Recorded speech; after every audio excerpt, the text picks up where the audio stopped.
Welcome to our next program in the series on genomics and clinical practice.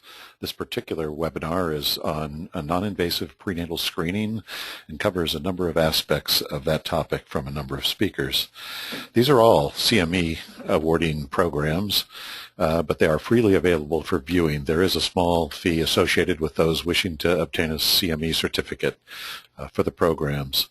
Please be sure to fill out the program evaluation form that comes with the CME component because it's required to document the impact on practice that this educational program has made on your practice. We'll also be coming back to you in about 6 months after the CME event has occurred, when we will email you with a brief summary of the webinar and a case-based vignette.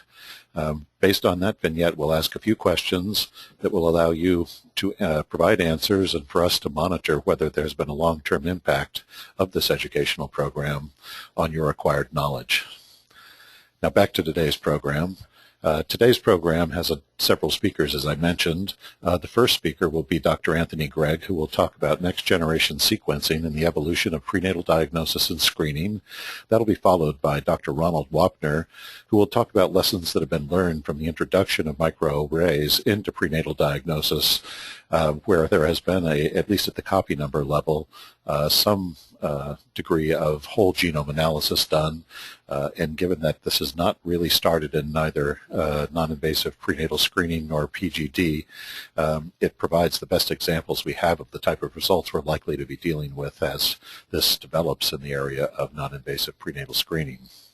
The next talk will be from Dr. Anthony Gregg again. He will speak on non-invasive prenatal screening very specifically.